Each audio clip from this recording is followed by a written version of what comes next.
কিয়ামতের ময়দানে এমন ভাবে বহু নামাজি দাঁড়াবে, কারো নামাজ বিশুদ্ধ ছিল, কারো নামাজ অশুদ্ধ ছিল। কেউ দাঁড়িয়ে বলবে, আল্লাহ আমার ঠিকানাটা তো জান্নাত। আল্লাহ বলবেন, তোমার সালাত তো এক ওয়াক্ত কবুল হয় নাই, কেমনে জান্নাতে যাবা? আমার এমন বহু মানুষ দাঁড়াবে যে কিনা তাহাজ্জুদ হয়তো পড়ে নাই, হজ ঠিক মতো আদায় করেছে, ওয়াজিব নামাজ, সুন্নাহ নামাজ, নফল নামাজ সঠিকভাবে আদায় করেছে, সামান্য পড়েছে কিন্তু বিশুদ্ধ ছিল তার নামাজ। আল্লাহর কাছে কবুল হওয়ার কারণে সবার আগে জান্নাতীদের সঙ্গে জান্নাতে চলে যাবে। বন্ধুরা রে আমার, এই জন্য আল্লাহ বলেন, আল্লাহর কিতাবকে যারা আঁকড়ে ধরবে কিয়ামতের ময়দানে তাদের আমল নিষ্ফল হবে না, অবশ্যই অবশ্যই তারা কৃতকার্য হবে। আর যারা কোরআন বিবর্জিত জীবন ব্যবস্থা গ্রহণ করবে, কোরআনের সঙ্গে যাদের সম্পর্ক থাকবে না, তাদের নামাজও আমি আল্লাহর কাছে কবুল হবে না। আরেকটা দৃষ্টান্ত দেই। এক মসজিদে নামাজে দাঁড়িয়েছে, আমাদের গাড়ির একটা পার্টস কিনতে গেছে। এক ভদ্রলোক নামাজে দাঁড়িয়েছে, ইমাম সাহেব আলহামদুলিল্লাহ রাব্বিল আলামিন বলতেছেন, সেও পড়তেছে। আচ্ছা মাইনা নিলাম এটুক পর্যন্ত, নাইলে ইখতিলাফ আছে, মতভেদ আছে, সব আছে। সূরা ফাতিহা ইমাম সাহেবের শেষ। ইমাম সাহেব এক সূরা তেলাওয়াত করেন আর আমার পাশে থাকা লোক আরেক সূরা তেলাওয়াত করেন। আপনার আমার এই যে সমস্যাগুলো বলতেছে, তাও কি এইভাবে আলহামদুলিল্লাহ রাব্বিল আলামিন আর রহমানির রহিম, এর তেলাওয়াতের কারণে আমার মনোযোগী হইতেছে, ফিসফাস ফুসফাস, সুবহান রাব্বিয়াল আযীম, রুকুর তাসবিহ, সে গিয়ে পড়তেছে সুবহান রাব্বিয়াল আযীম। বুঝেন না? চিন্তা করতেছে যদি জাতাটা জুড়ে না মারি তাহলে বুঝি সহি নাও হইতে পারে। সুবহান রাব্বিয়াল আযীম চিন্তা করছেন? সুবহান রাব্বিয়াল আলার ক্ষেত্রেও একই অবস্থা। আল্লাহ আমাদেরকে হেদায়েত দান করুন। এই যে বুঝার জন্য বলতেছি কথা। আপনার আমার কোরআন অশুদ্ধ হলে এই ধরনের সমস্যার সম্মুখীন আমরাও হব। ইন্না লা নুদিউ আজরাল মুসলিহিন। আল্লাহ সৎকর্মশীলদের আমলকে নষ্ট করেন না। সৎকর্মশীল তারা যারা আল্লাহ আল্লাহর রাসূলের দেখানো পথে প্রতিটা কাজ করে চলে, আমল করে, তারা হলো সৎকর্মশীল।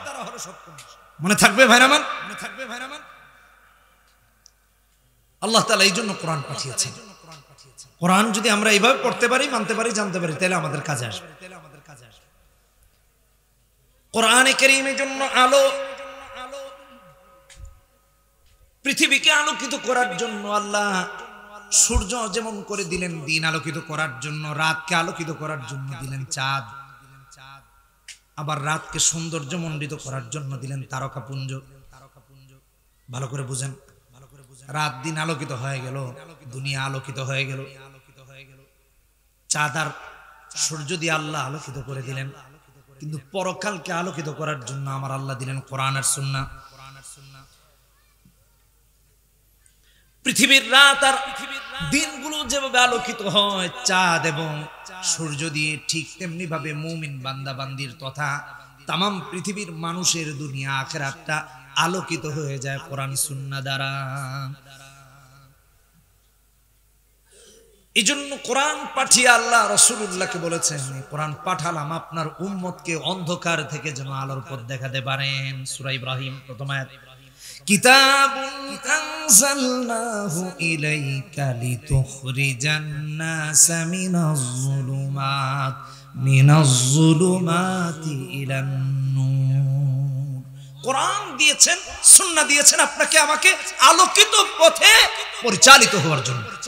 পথটা যেন আলো পাই, আলো না হলে বিভ্রান্ত হওয়ার আশঙ্কা আছে, শতভাগ বিভ্রান্ত হওয়ার আশঙ্কা আছে।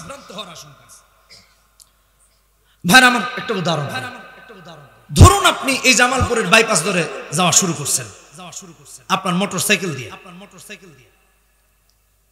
হেডলাইটটা নাই, রাস্তায় আলো নাই, অন্ধকার রাস্তা। সামনে গেলে যে রেল ক্রসিং আছে, যদি এরকম ট্রেনে যেতে থাকেন, কোন রকম যদি ব্যালেন্স করেও সোজা যান, রেল ক্রসিং এ গিয়ে যে একটা উষ্টা খাবেন, এরপরে কোন দিকে যাবেন তার কোনো ঠিক ঠিকানা নাই।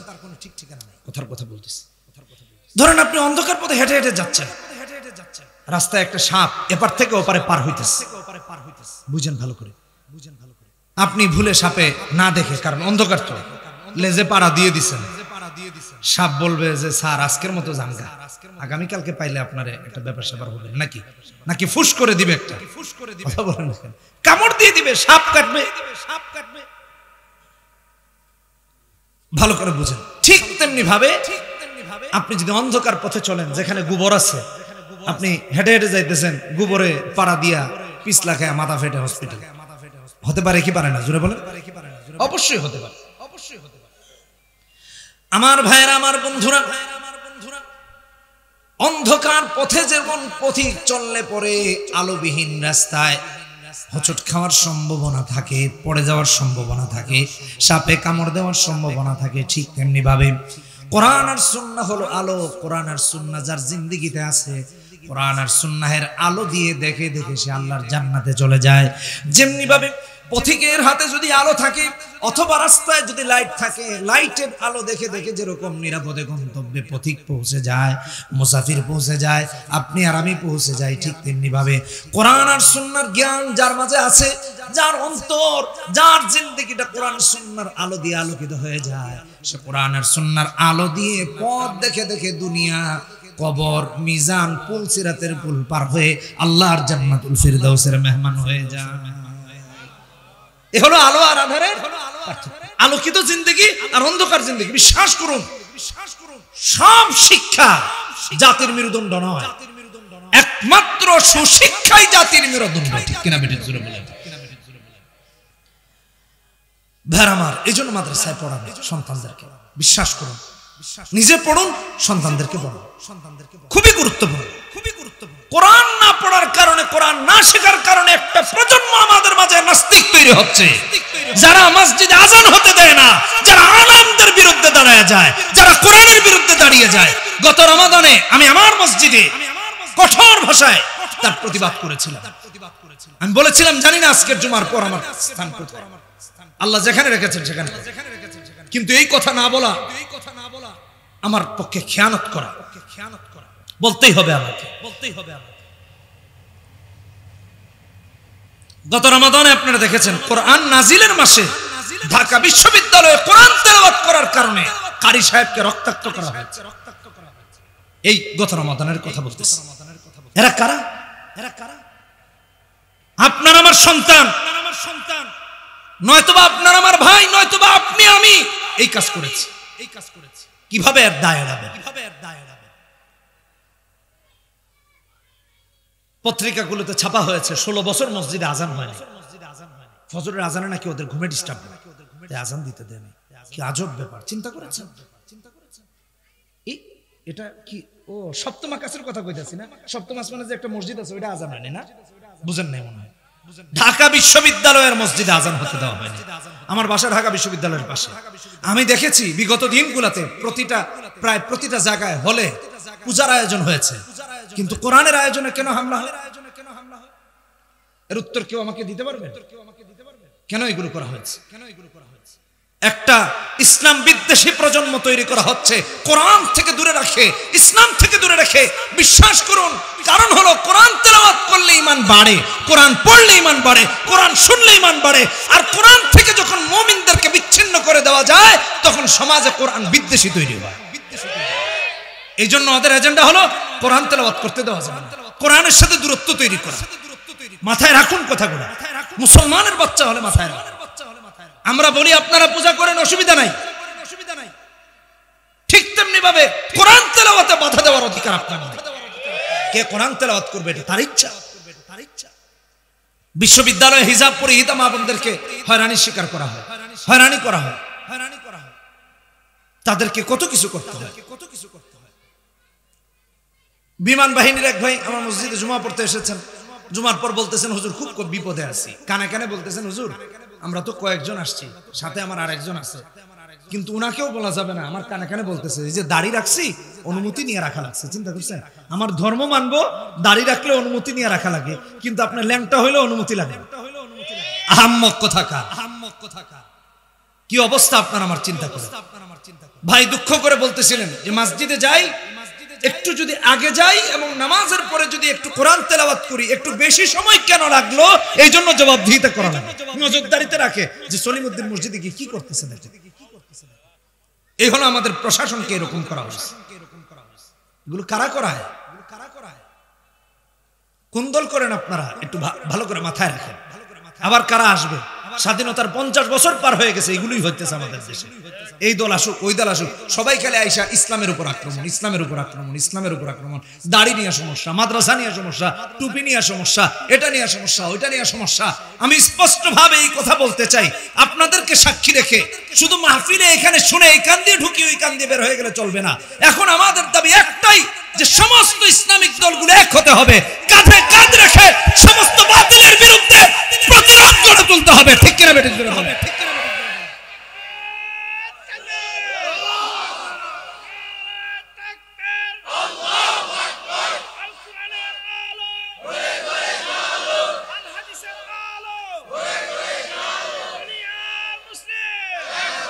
কথাগুলো মাথায় রাখবেন ভালো করে। আজকের মাহফিল যেন এখান থেকে এইখানে ঢুকি ওইখানে শেষ হয়ে যায় এমন নয়।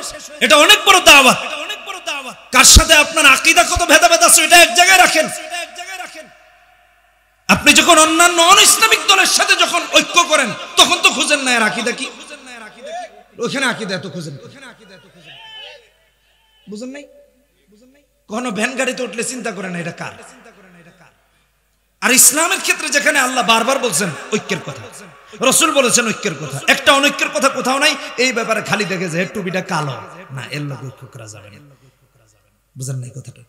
এর জুব্বা আমার কাটা পাঞ্জাবি, অসুবিধা আছে নাকি? এখন আর এসব ভেদাভেদ করে বোকামি করার সুযোগ। জাতিকে জাগ্রত হতে হবে। সামনের নেতৃত্ব হবে ইসলামের, কথা বলেন ঠিক কিনা বেঠিক? সামনের নেতৃত্ব হবে কোরআনের। যারা 50 বছরের বেশি এই দেশে কোরআনকে মাইনাস করতে চেয়েছো, ইসলামকে মাইনাস করতে চেয়েছো, আল্লাহর কসম কোরআন আর সুন্নাহকে যারা মাইনাস করতে সামনে আসবা, আল্লাহ তোমাদেরকেও জুতা পেটা করে মাইনাস করবে। এটা মাথায় রেখে চলো, এটুক সাবধান করে দিলাম। ঈমান আছে কিনা একটু চিন্তা করুন। বিগত দিনগুলোতে কি না হয়েছে একটু ভাবেন, গা শিউরে ওঠে। একটু একটু মেধা দিয়ে একটু চিন্তা করুন। সব কথাকে ভাষায় দিয়েন না একেবারে। এই যে কোরআন তেলাওয়াত হলে ঈমান বাড়ে, কোরআন তেলাওয়াত করলে ঈমান বাড়ে, কোরআন অনুযায়ী চললে ঈমান বাড়ে। এই জন্য কোরআনের উপর এত বাধা যে এদের ঈমান কিভাবে নষ্ট করা যায়। আর একটা গোষ্ঠী নষ্ট করে কারির উপর আক্রমণ করতেছে, কখনো হুজুরের উপর, কখনো মসজিদের উপর। কথা বলেন ঠিক কিনা বেঠিক? এগুলো হয়েছে এত, এগুলো হয়েছে এত। আমার ভাইয়েরা, কোরআন পড়লে ঈমান বাড়িয়ে দেন কে? শুনলে ঈমান বাড়িয়ে দেন কে? এই জন্য আল্লাহ সূরা আনফালে 2 নম্বর আয়াতে বলেন, ইন্নামাল মুমিনুন আল্লাযীনা ইযা যুকিরাল্লাহ ওয়াজিলাত কুলুবুহুম ওয়া ইযা তুলিয়াত আলাইহিম আয়াতুহু যাদাতহুম ঈমানান ওয়া আলা রাব্বিহিম ইয়াতাওয়াক্কালুন। মুমিন কোরআন তেলাওয়াত করবে, শুনবে, মানবে, চলবে, ঈমান দিনের পর দিন বাড়বে। আর এখনের অবস্থা তো এমন, মসজিদে কোরআন যদি তেলাওয়াত হয় এমন মুসল্লির অভাব নাই। ইমাম সাহেব যদি লম্বা সূরা তেলাওয়াত করেন, পেছন থেকে কাশতে কাশতে অবস্থা খারাপ, যে হুজুর একটু তাড়াতাড়ি করেন, এমন মুসল্লির অভাব নাই। ইমাম সাহেব যখন সূরা লম্বা করেন, মসজিদের বারান্দায় দাঁড়িয়ে থাকে হুজুরকে লোকমা দেওয়ার জন্য, যে হুজুর এত লম্বা কেরাত কেন? বলে সমস্যা কি ভাই? কয় জানেন না আপনি জরিনার জামাইয়ের বিয়া, মুরগির রোস্টটা ঠান্ডা হয়ে যাইতেছে অথবা ভাগে পড়বে না, 2-3 শিফট যদি হয়ে যায় তাহলে তো সমস্যা আছে, এই জন্য লম্বা সূরা কেন? বিশ্বাস করুন, কোরআনে কারীম তো হলো এমন কিতাব যা পড়লে মুমিন কখনো বিরক্ত হবে না। কোরআন তেলাওয়াত ভালো লাগবে না, কাফেরদের ভালো লাগবে না, মুনাফিকের। তো বিশ্বাস করুন, কাফেররাও কোরআনে কারীমকে মুনাফিকের চেয়ে বেশি ভালোবাসতো। ঠিক কিনা বেঠিক? জোরে কোন। 1450 বছর আগের দিকে যদি একটু মনোযোগ দেন তাহলে দেখবেন মুহাম্মদুর রাসূলুল্লাহ সাল্লাল্লাহু আলাইহি সাল্লামের জবান থেকে কোরআন শোনার জন্য কাফেররা মনোমুগ্ধের মতো, চন্দ্রের মতো তাকায় থাকতো। এবং তার কাছে এসে, তার বাড়িতে এসে রাতের পর রাত দাঁড়িয়ে দাঁড়িয়ে কোরআন শোনার জন্য পাগলের মতো পাগল পড়া হয়ে দাঁড়িয়ে থাকতো। অথচ আপনার আমার অবস্থা কেমন? কোরআন শুনতে মন চায় না, কোরআন পড়তে মন চায় না। কোরআন পড়লে যদি বিরক্তির ভাব লাগে, ওই ব্যক্তি মুনাফিক, যে তাতে কোনো সন্দেহ নাই। আপনাদের অসুবিধা হইতেছে? অসুবিধা হইতেছে? তাহলে নড়াচড়া করেন কেন? আসুক না, আমার উপরে আসবে না? হ্যাঁ, আমি রেডি আছি, তো অসুবিধা নেই। যাইতে হলে একসাথে যাব, রাজি আছেন? এর আগে যে উঠবে তার টান দিয়ে বসায়, তবে আগে দেখেন পাজামা না লুঙ্গি পরা আছে, হুদাই না দেখে টান দিলে পরে আরেক ভেজা। একজন উঠাউঠি করা যাবে, সুন্দর করে বসে যাওয়ার সময় সবাই একসাথে যাবো। আমার উপরে পড়বে না বৃষ্টি? পড়বে? আচ্ছা ঠিক আছে, তাইলে আমি আর আপনারা একই কথা বলেন, ঠিক কিনা বেঠিক? না, এটা নিশ্চিত করলাম যে আমার উপরে আবার এমন সিস্টেম কিনা যে না পড়ুক, যাইতে হলে একসাথে যাবে, কি কোন ঠিক কিনা বেঠিক? বিচ্ছিন্ন হওয়া যাবে না। কাফের মুশরিকরা নবীজির কোরআন তেলাওয়াত শোনার জন্য রাতের পর রাত নবীজির বাড়িতে দাঁড়িয়ে থাকতো, রাতের বেলা ঘুম বাদ দিয়ে। আর আমরা জুমার নামাজে ইমামের পিছনে খেয়ে বাজাই যে এত লম্বা কেরাত পড়ে দরকার নেই। দীর্ঘদিন নামাজ পড়িয়েছি তো, এখন নাইলে বুড়া দুরা হয়েছে, কেউ কিছু কয় না, মানে চিন্তা করে যদি কিছু কই তাহলে তো আগামী জুমা থেকে আর আইবই না, সমস্যা, এই জন্য কেউ কিছু বলে না। কিন্তু 15 বছরের এই দীর্ঘ জীবনে কত যে এমন লোকমা খাইছি, মানে কোন লোকমা যে হুজুর এত লম্বা কেন? এমন ব্যক্তি এসে এত লম্বা লোকমা দিচ্ছে যে ব্যক্তির যদি কই ভাই সূরা ফাতিহাটা কতটুকু একটু শোনা, তাইলে জামা কাপড় নষ্ট হয়ে যায়। সে দাঁড়ায় দাঁড়ায় হুজুর কইতেছে এত লম্বা কেন? চিন্তা করা যায়? আল্লাহ হেদায়েত দান করুন।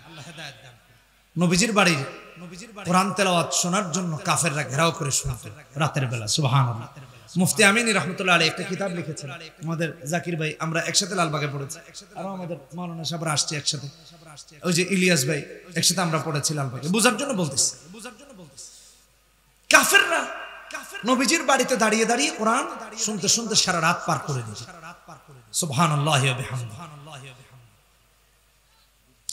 যদি বৃষ্টি উপরে পড়ে তাহলে ভিজেন না, ভিজার দরকার নেই, কারণ হইলো খালি তো হুজুগে ওয়াজ করলে হবে না, কি কোন ঠিক কিনা বেঠিক? একটু হুশ টুসও রাখা লাগবে। এখনকার জ্বরটর বেশি একটা ভালো না, যেদিকে বৃষ্টি পড়ে ওই দিক থেকে সরে একটু আমরা বসে। আল্লাহ আপনি বৃষ্টিটা বন্ধ করে আমাদেরকে একটু ওয়াজ করার আর শোনার তৌফিক দিয়ে দেন, কি কোন ঠিক কিনা বেঠিক? আল্লাহ তৌফিক দান করুন। আবু জাহেল, আবু লাহাব, আখনাস, আবু সুফিয়ান এদের মতো নেতৃস্থানীয় যারা, তারা নবীজির কোরআন শোনার জন্য মুহাম্মদ সাল্লাল্লাহু আলাইহি ওয়াসাল্লামের বাড়িতে চলে আসে।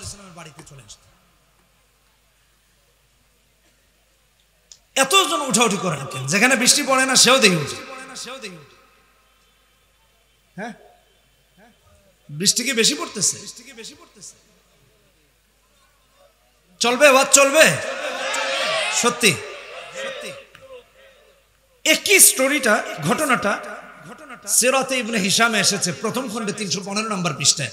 আবু জাহেল ইবনে হিশাম, আবু সুফিয়ান ইবনে হারব, আখনাস তিনজনে নবীজির বাড়িতে রাতের বেলা কোরআন শুনতে আসছে। সুবহানাল্লাহ বলবেন না? কোরআন শুনতে এসে চিন্তা করলে বেশি শোনা যাবে না, সকাল হওয়ার আগে বাড়ি ফিরে যেতে হবে। শুনতে শুনতে কখন যে সকাল হয়ে গেছে টেরও পায় নাই। আবু জাহেলও হাজির, আবু সুফিয়ানও হাজির, আখনাসও হাজির। একজন আরেকজনের সাথে দেখা হয়ে গেল, বলে কি ব্যাপার এত সকাল সকাল তুমি এখানে কেন? কই তুমি এখানে কেন? ভাবলো মিথ্যা বলে লাভ নাই, এখানে তো মুহাম্মদুর রাসূলুল্লাহর ঘর। একজন আরেকজনকে বলে কই দেখো মুহাম্মাদের কোরআন শুনতে আসছিলাম। তুমি কেন এসেছো? কই আমিও একই কাজে এসেছি। কই তুমি কেন এসেছো? কই আমিও কোরআন শুনতে এসেছি। একজন আরেকজনকে বলে মুহাম্মদুর রাসূলুল্লাহর বাড়িতে যদি কোরআন শুনতে তুমিও আসো, আমিও আসি, সেও যদি আসে, আমরা তো নেতা, আর নেতারা যদি কোরআন শোনার জন্য এমন করে, একজনও তো কর্মী পুরো মক্কায় খুঁজে পাওয়া যাবে না। আগামীকাল থেকে আসো না। তিনজন ওয়াদা করে বাড়ি ফিরলো, আগামীকাল থেকে আসবে না। একজন আরেকজনের সঙ্গে ওয়াদাবদ্ধ হয়ে যখন বাড়ি চলে যায়, আমার ভাইরা পরের রজনীতে যখন ঘুমাতে যায়, ঘুম আর আসে না। কারণ হলো ওদের মন অস্থির হয়ে আছে, না জানি আল্লাহ মুহাম্মাদের উপর আজকে কি নাজিল করছে, না জানি কি আজকে মুহাম্মদুর রাসূলুল্লাহ তেলাওয়াত করবেন। মনটা উদ্গ্রীব হয়ে আছে কোরআন শোনার জন্য। এমন অবস্থায় উঠে হাঁটে, আবার চিন্তা করে গতকাল ওয়াদা হয়েছে যেন কোরআন শুনতে না যাই, কিন্তু মন তো অশান্ত। অশান্ত মনকে শান্ত যদি করতে হয়, কোরআনের বিকল্প কোনো কিছু নাই। এটা কাফের হয়ে চিন্তা করতেছে। সব কিছু করার পর যখন মন শান্ত হয় না, এক একজন করে প্রত্যেকে চিন্তা করলো, কারো চোখে কিন্তু ঘুম নাই। আবু জাহেল চিন্তা করলো আজকে তো আবু সুফিয়ান আখনাস যাবে না, আমি একটু যাই। আখনাস ভাবলো আবু সুফিয়ান আর আবু জাহেল যাবে না, আমি যাই।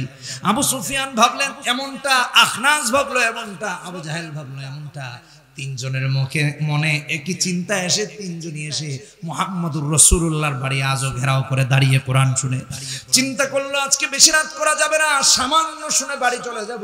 কিন্তু কোরআন যখন শুনতে লেগেছে এত মনোযোগ দিয়ে শুনতেছে, যত শুনে তত ভালো লাগে, বাড়ি যাওয়ার কথা বলে বাড়ি যাওয়ার কথা। সকাল হয়ে গেছে, আবার তিনজনের সাথে দেখা, বলে কি ব্যাপার আজকে কেন আসলা? কয় বিশ্বাস করো ঘুমাতে গেলাম, ঘুম আসে না। মন বলল আজকে তো আবু জাহেল আবু সুফিয়ান যাবে না, শুধু আমি আখনাস গিয়ে একা একা শুনবো। আসলাম, কয় আরে তুমি যা ভেবেছো তা তো আমিও ভেবেছি। এসে বলে দেখো আসলাম, আর শুনতে যখন লাগলাম কোরআনের সৌন্দর্য এতটা মুগ্ধ করলো, ভেবেছিলাম একটু শুনে পরে বাড়ি চলে যাবো, যত শুনি তত ভালো লাগে। এমন করতে করতে আজও কখন যে সকাল হয়ে গেল টেরও পাই নাই।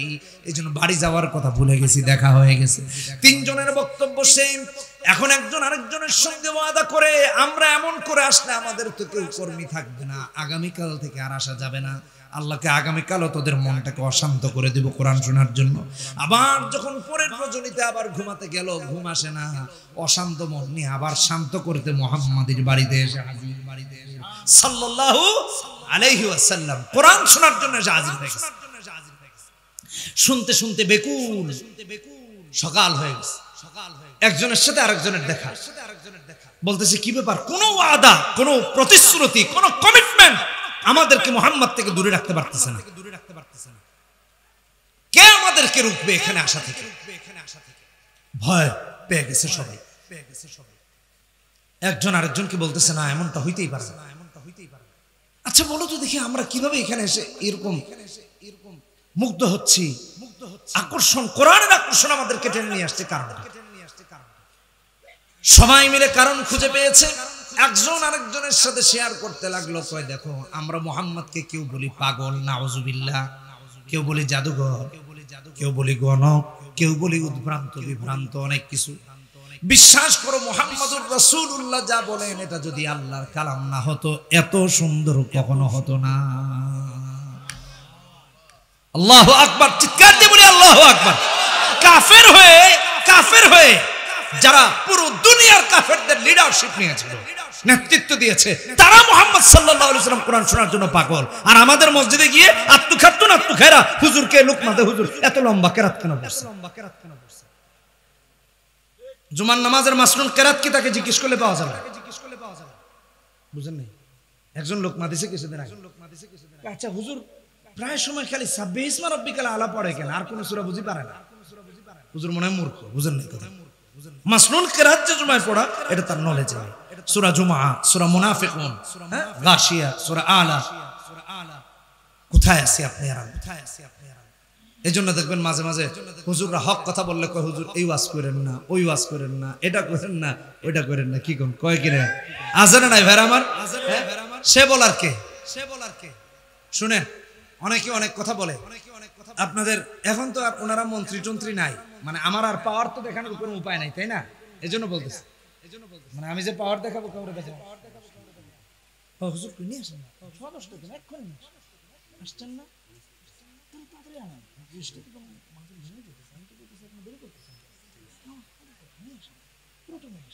যত সুন্দরভাবে শেষ করে এই উঠোউঠি করেন না। হুজুর চলে আসছেন, হুজুর আসতেছে। আমাকে এক মন্ত্রী সাহেব, মানে মন্ত্রীদের মাঝে যে সবচেয়ে পাওয়ারফুল মন্ত্রী আর কি, নাম নিতে চাইতেছি না, বাদ দেন, এখন তো সব ভাগছে, বুঝেন নাই কথা। তো আমাকে বললেন যে ওনার মসজিদে জুমা পড়ানোর জন্য, স্বরাষ্ট্রমন্ত্রীর কথা বলতেছে, বুঝেন নাই কথা, আর বাইঙাই দিলাম। আমাকে রিকোয়েস্ট করা হলো, তো এক জুমা পড়াইছি। তখন আমি আর জুবাইর আহমদ আনসারী রহমতুল্লাহ আলাইহি, নাম শুনছেন না? হ্যাঁ, আমরা দুজন বনানীতে নামাজ পড়াইতাম 5 নম্বর রোডে। আমরা সঙ্গত কারণে দুজন আর ওই মসজিদে যাই না। তখন এই মসজিদ থেকে আমাদেরকে খবর দেওয়া হলো। তো এক জুমা পড়ালাম, স্বরাষ্ট্রমন্ত্রী আবার বললেন আরেক জুমার পড়ানোর জন্য, খুব রিকোয়েস্ট করলেন। আচ্ছা পড়াইলাম। এখন উনি আমাকে ওইখানে জুমার জন্য রাখতে চান। আমি এক গাঁটটি শর্ত দিচ্ছি, আমি যে শর্ত মানলে আসি আর নাইলেন না। সুন্দরভাবে বলছি, উনি শর্ত মানেন নাই, আমিও নামাজ পড়াই। এরপরে অনেকবার যোগাযোগ করেছেন, আমি বলছি আমি কাউকে দিব, আমি পড়াবো, মানে যেখানে কারো কথা শুনে নামাজ পড়াই দেবো, ওই ইমামতির দরকার নেই। বুঝেন নাই কথা? ওই দিন আছে নাকি? কথা বলেন, ওই দিন আছে যে হুজুর এইটা করেন ওইটা করেন, এগুলো টাইম নেই, ওইটা অন্য কথা, আরেকদিন কমনে। আমারে বলা হয়েছে অমুকের কাছে যাওয়ার জন্য, তমুকের কাছে যাওয়ার জন্য, আমি উত্তর দিছি অটো রিক্সা চালাবো, তাও যাওয়ার দরকার মনে হয় হবে না। কথা বলেন ঠিক কিনা বেঠিক? আলেমদের শান্ত এমন হওয়া চাই। কথা বলেন না কেন, ঠিক কিনা বেঠিক? আলেমরা আল্লাহ ছাড়া কাউকে ভয় পাওয়া উচিত নয়, কাউকে ভয় পেতে পারে না। এই জন্য আলেমদের দুশ্মনও বেশি। কথা বলেন ঠিক কিনা বেঠিক? এটা মাথায় রেখে আমার, আলেমরা আল্লাহ ছাড়া কাউকে ভয় পেতে পারে না, কখনো না, কখনো না। আল্লাহ আমাদেরকে হেদায়েত দান। মান তাআল্লামা ইলমান মিম্মা ইবতাগা বিহি ওয়াজহুল্লাহ লা ইয়াতাআল্লামুহু ইল্লা লিয়ুসিবা বিহি আরদাম মিনাদ দুনিয়া লাম ইয়াজিদ আরফাল জান্নাতি ইয়াউমাল কিয়ামা। জান্নাতের ঘ্রাণও তিনি পাবেন। যে দুনিয়ার জন্য আল্লাহকে সন্তুষ্টি ব্যতি রেখে অন্য কাজের জন্য ইলম শিখছে, তার ইলমের কোনো দাম নেই। এটা মাথায় রাখেন ভালো করে, এটা আপনাকে আমাকে মাথায় রাখতে হবে। আল্লাহ ছাড়া কারে ডরাবো? এজন্য হুজুরদের সাথে খালি দুশ্মনী হয়ে যায়। আমারে চেয়ারম্যান সাহেবের দাম দিল না হুজুরে, চেয়ারম্যানের দিকে তাকায়ও তো একটু গম চুরির কথাটা না বললেই পারতো। বুঝেন নাই কথা? অমুক চুরির কথাটা না বললে পারতো। এই যে রাস্তার পিচ ডালাই চুরি করলাম, এটা না বললে পারতো। কালবারটা চুরি করছি, এটা না বললে পারতো। মাদ্রাসার নাইলে 20 বস্তা চাল খায়া ফেলাইছি, তাতে কি হয়েছে? আমার একটা ব্যাপার স্যাপার আছে না? না, আলেমরা হক কথা বলেই যাবে। কথা বলেন ঠিক কিনা বেটা? এটা আল্লাহ প্রদত্ত জিম্মাদারি আলেমদের উপর। আল্লাহ আলেমদেরকে আরো হক কথা বলার তৌফিক দান করুন। মনে থাকবে না ভাইরা আমার? এটা হলো ইলমে দ্বীন। এই জন্য ইলমে দ্বীন শিক্ষা করা ফরজ। কারণ ইলমে দ্বীন যদি শিখি, জানি, মানি, চলি, তাহলে সমাজে চোরদের সংখ্যা কমে যাবে। ডাকাত থাকবে না, বাটপার থাকবে না, মদখুর থাকবে না, জেনাখুর থাকবে না। কথা বলেন ঠিক কিনা বেটা? তালাবুল ইলমি ফরিদাতুন আলা কুল্লি মুসলিম। ইবনে মাজার হাদিস 229 নম্বর হাদিস। এজন্য ইলমে দ্বীন অন্বেষণ করা ফরজ। আপনি আর আমি শিখি নাই, আমাদের সমাজের যুবকরা শিখছে বিয়া করা ফরজ। কি কোন ঠিক কিনা বেটা? এই যুবকরা কথাবার্তা কোন আগে, হ্যাঁ? এরা আবার কয় ঠিক, এমন ভাবে কইতেছে যে হুজুর যেন আব্বা আম্মা দেখে। এটা শিখছে খুব ভালো, অথচ বিয়া কি সবসময় ফরজ? কখনো ফরজ, কখনো ওয়াজিব, কখনো সুন্নাহ, কখনো বা হারাম। এখন মনে করেন জরিনার ভরণ পোষণ দিতে পারবে না। কথা বুঝেন? জরিনা মানে বুঝছেন নি? আবার কার প্রশ্নের উত্তরের লাগে আবার মিলে গেছে। হিসাব নিকাশ সাবধান রেখে। ওমান লাম ইয়াস্তাতি ফাআলাইহি বিস-সাওম। কথা বলেন, মিশকাতের হাদিস, কিতাবুন নিকাহের।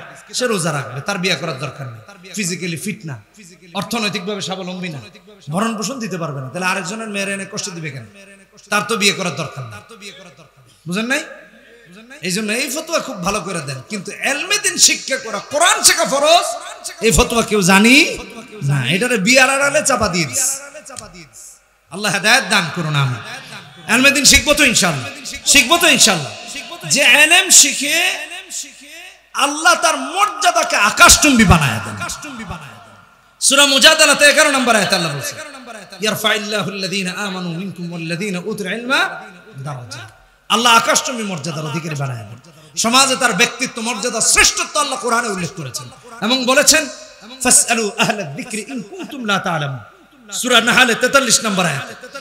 আলেমকে নেতৃস্থানীয় জায়গায় রেখে বলেছেন, কোনো কিছু জানতে হলে জিজ্ঞেস করতে হলে তার কাছে জিজ্ঞেস করে। আর এখন সমাজ জিজ্ঞেস করে কার কাছে? কয় ভাই কোন, কারে মারতে হবে? গিয়ে জিজ্ঞাসা চোরের কাছে, বাটপারের কাছে, মদখোরের কাছে। কয় যা, ও আমারে নিয়ে ফেসবুকে একটা স্ট্যাটাস দিছে, আমার মার্কা নিয়া, নেতা নিয়া, ওর হাতটা ভাঙা। ঠিকই হাত ভাঙাস। কয় ভাই হাত খালি ভাঙ্গি নাই, আপনার কাছে লইয়াও আইছি বাকিটা। ইন্না লিল্লাহ, এটা তাড়াতাড়ি নিয়ে দূরে ফেলা। এই হালত আপনার আমার সমাজের। কোন আলেম এই কথা বলবেন, হকের কথা বলবেন, হকের পথে চলবেন। আল্লাহ আমাদেরকে তৌফিক দান করুন।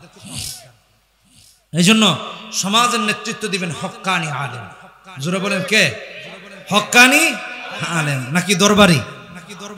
হক্কানি আলেম। আল্লাহ আমাদেরকে তৌফিক দান করুন, আমিন। মনে থাকবে না ভাইরা আমার? মনে থাকবে মানে মনে রাখাই লাগবে, এছাড়া দ্বিতীয় কোনো উপায় নেই। হক্কানি আলেমদেরকে মর্যাদা দেন। আপনার যারা মুসল্লি আছেন তারা বলেন, হুজুর আপনি মসজিদে আছেন, আমরা আপনার মুসল্লি, আপনি খতিব সাহেব, হক কথা বলে যাবেন, আমরা কথা বলেন ঠিক কিনা বেটি? আর আপনি যদি হক কথা গোপন করেন তাহলে আমরাও নাই, আপনিও নাই। কথা বলেন ঠিক কিনা বেটি? এই সোজা কথা, এই দুই কথার উপর চলতে হবে, এছাড়া কোনো কথা নেই। আল্লাহ আমাদেরকে তৌফিক দান করুন। ভাই আমার, এই জন্য কোরআন শিখা, কোরআন শিখে সন্তানকে মানুষ বানানো। আল্লাহু আকবার। আমি নিজের চোখে দেখেছি। আপনাদেরকে এই ঘটনাগুলো কিভাবে বর্ণনা দিব আমি জানি। আমেরিকাতে, লন্ডনে, কানাডাতে, স্কটল্যান্ডে বয়স 50-60 বছর হয়ে গেছে মহিলা, মা, আল্লাহর কসম, কাজ করতে করতে পায়ের গোড়ালো এরকম ফেটে গেছে, ফেটে ফাঁকা ফাঁকা হয়ে গেছে।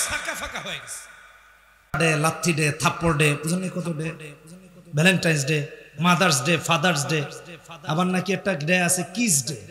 আল্লাহ জানে, নাউজুবিল্লাহি মিন যালিক। মুসলিম সমাজ ব্যবস্থা কত নিকৃষ্ট দিকে যাচ্ছে চিন্তা করছেন? এখন যদি কেউ কিস ডে কইয়া গিয়া কুত্তার পাছায় একটা লাগায়া দেয়, কি হবে? বোঝার জন্য বলছি, এগুলো কোন ডে হতে পারে? আবার আমাদের দেশে পত্রিকা এগুলো বিশাল করে ফলাও করে, কত নির্লজ্জতার দিকে আমাদেরকে উৎসাহিত করতেছে। এগুলো দলিল হয়ে যাচ্ছে। আরেকজন অবুজ নারীকে বা অবুজ শিশুকে বোঝানোর জন্য যে বলে, জানো আজকে কিন্তু কিস ডে। চিন্তা করবো এই হকটা তো আদায় করতেই হবে। থাপ্পড় থুপ্পড় খায় কি দে এটা পরের বিষয়, কিন্তু এই যে মানুষের মেন্টালিটি তৈরি করা, অশ্লীলতাকে ইজি করে দেওয়া হচ্ছে সমাজ, কোরআন হাদিসের বিরুদ্ধে গিয়ে এগুলো করা হচ্ছে। বিশ্বাস করুন, এত ডে ইহুদি নাসারার এই জন্য লাগে, কারণ হলো তাদের মায়েদের মাঝে আর বাবাদের সাথে সন্তানদের সম্পর্ক নাই, ভাইয়ের সাথে ভাইয়ের সম্পর্ক নাই, দাদার সাথে নাতির সম্পর্ক নাই। গিয়ে দেখেন ছেলে একা, মেয়ে একা, বন্ধু একা, ভাই একা, দুজন একসাথে হওয়ার জন্য একের পর এক ডে দিয়ে এক করে। আর আল্লাহর কসম, ইসলাম এত সুন্দর, বাবা মায়ের সাথে সন্তানের এমন বন্ধন তৈরি করেছে, কিয়ামত পর্যন্ত এর চেয়ে উৎকৃষ্ট বন্ধন পৃথিবীতে আর আসবে। আমি দেখেছি রাস্তা ব্লক করে লিভ টুগেদারে সবাই জড়িত হয়েছে, আয়োজন করছে, খাবার বুঝাইতেছি, গ্যাদারিং করছে, এটা সেটা করছে নানান ভাবে, বুঝেন না? এগুলো তো অশ্লীলতা। আল্লাহ মাফ করুন, হেদায়েত দান করুন। কোথায় কি করতেছে চিন্তা করে দেখে। আর অথচ আমাদেরকে আল্লাহ তাআলা এমন নিয়ামত দিলেন, আমাদের ছেলেরা বাহির থেকে গিয়েই মায়ের কাছে যায়। কথা বলেন ঠিক কিনা বেটি? বাহির থেকে গিয়েই বাবার কাছে যায়, বাহির থেকে গিয়েই অমুকের কাছে যাচ্ছে, তমুকের কাছে যাচ্ছে। আর ওরা দিনের পর দিন বাবাকে মাকে দেখে না, এই জন্য ওদের ফাদার্স ডে লাগে, মাদার্স ডে লাগে, অমুক ডে লাগে, তমুক ডে লাগে। আহারে কি কি অবহেলিত! বিশ্বাস করেন, ওরা নাকি নারীর অধিকারের কথা বলে। কিছু দেশে তো গেছিলাম না, আল্লাহ এখন দেখাইছেন। আমার দেখে মনে হইলো যে আল্লাহ ইসলাম যে সুন্দর নারীর মর্যাদা দিয়েছে, এটা যদি ওরা জানতো তাহলে একদিনও দেরি করতো না ইসলাম গ্রহণ, একদিনও দেরি করতো না ইসলাম গ্রহণ। ইসলাম আপনাকে আমাকে এত সুন্দর অধিকার দিয়েছে। এই জন্য কোরআন যিনি পড়েন তার মর্যাদা বাড়িয়ে দেন কে? আল্লাহ। বুখারীর হাদিসে রাসূলুল্লাহ সাল্লাল্লাহু আলাইহি ওয়াসাল্লাম বলেছেন, 5027 নম্বর হাদিস, খায়রুকুম মান তাআল্লামাল কুরআনা ওয়া আল্লামা। আল্লাহু আকবার। আমাদের মাঝে শ্রেষ্ঠ ব্যক্তি তারা যারা কোরআন শিখে এবং শেখায়। এটা মাথায় রাখেন আমার, মাথায় রাখেন আমার। এই কোরআনের প্রতি আপনার আমার বিদ্বেষ, অনাগ্রহ, অবহেলা। আমি একজন ছোট্ট একটা ঘটনা শোনাই।